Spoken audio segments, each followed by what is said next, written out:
नमस्कार दोस्तों, स्वागत है आपका हमारे चैनल न्यूज मार्केट्स 24 में। आज सरसों तेल तिलहन के दामों में गिराव से जुड़ी बड़ी खबर के बारे में बताएंगे। मंगलवार को देश के तेल तिलहन बाजार में सरसों तेल तिलहन के दामों में गिरावट देखने को मिली, जिसका मुख्य कारण भाव पर खपने की समस्या रही। इसके साथ ही डिआईड केक डीओसी की कमजोर मांग के चलते सोयाबीन तिलहन की कीमतें भी गिरावट के साथ बंद हुईं। हालांकि अन्य तेल तिलहनों जैसे मूंगफली तेल, सोयाबीन तेल, कच्चा पाम तेल, सीपीओ, पामोलिन और बिनौला तेल के दामों में कोई खास बदलाव नहीं देखा गया और ये स्थिर रहे। मलेशिया एक्सचेंज में मामूली गिरावट का रुख जारी रहा, जबकि शिकागो एक्सचेंज में हल्का सुधार देखने को मिला।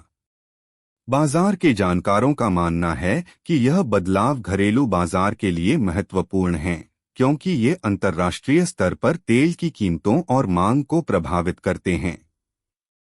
बाजार सूत्रों ने जानकारी दी कि सरकार त्योहारी सीजन के दौरान खाद्य तेलों की बढ़ती कीमतों पर नियंत्रण करने की कोशिश कर रही है। इस उद्देश्य से खाद्य तेलों के अधिकतम खुदरा मूल्य एमआरपी को स्थिर रखने पर जोर दिया जा रहा है।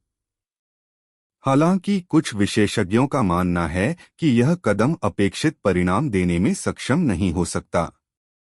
उन्होंने सुझाव दिया कि सरकार को खाद्य तेलों के एमआरपी की नियमित अंतराल पर घोषणाएं करनी चाहिए और इसे सरकारी पोर्टल पर सार्वजनिक रूप से उपलब्ध कराना चाहिए ताकि उपभोक्ताओं को सही जानकारी मिल सके।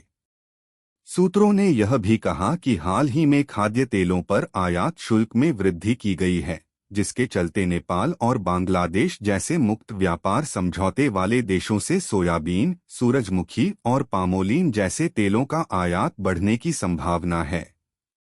इन देशों से आयातित तेलों पर आयात शुल्क नहीं लगता, जिससे घरेलू बाजार में इन तेलों की आपूर्ति सस्ती हो सकती है। इस स्थिति को नियंत्रित करने के लिए सरकार से सुझाव दिया गया है कि वह इन आयातित तेलों को राशन की दुकानों के माध्यम से पश्चिम बंगाल और बिहार जैसे राज्यों में वितरित करने पर विचार करे। इससे न केवल घरेलू तिलहन किसानों की सुरक्षा होगी, बल्कि उपभोक्ताओं को भी सस्ती कीमतों पर तेल उपलब्ध हो सकेगा। डीओसी की कमजोर मांग का सीधा असर सोयाबीन तिलहन की कीमतों पर पड़ा है, जिससे इसकी कीमतों में गिरावट दर्ज की गई। हालांकि सोयाबीन तेल की मांग स्थिर रही, जिसके कारण इसके दामों में कोई विशेष बदलाव नहीं हुआ। वर्तमान में सोयाबीन तेल का आयातित भाव 86.20 रुपये प्रति किलो बैठता है, लेकिन बाजार की मांग स्थिर होने के कारण इसे 86 रुपये प्रति किलो पर बेचना पड़ रहा है। इस कारण से सोयाबीन तेल की कीमतों में स्थिरता बनी हुई है।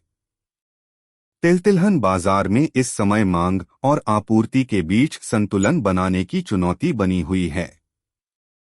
एक ओर जहां सरसों और सोयाबीन तिलहन की कीमतों में गिरावट है, वहीं दूसरी ओर अन्य तेल तिलहन स्थिरता बनाए हुए हैं। इसके अलावा अंतर्राष्ट्रीय बाजार के रुझान और सरकार की नीतियों का भी घरेलू बाजार पर गहरा असर पड़ रहा है। त्योहारों के मौसम में खाद्य तेलों की बढ़ती कीमतों पर नियंत्रण रखना सरकार की प्राथमिकता है, लेकिन इसके लिए दीर्घकालिक और ठोस नीतियों की आवश्यकता है। खबर में सिर्फ इतना ही। इसी तरह के न्यूज़ जानने के लिए हमारे चैनल को सब्सक्राइब करना न भूलें और न्यूज़ मार्केट्स 24 देखते रहे।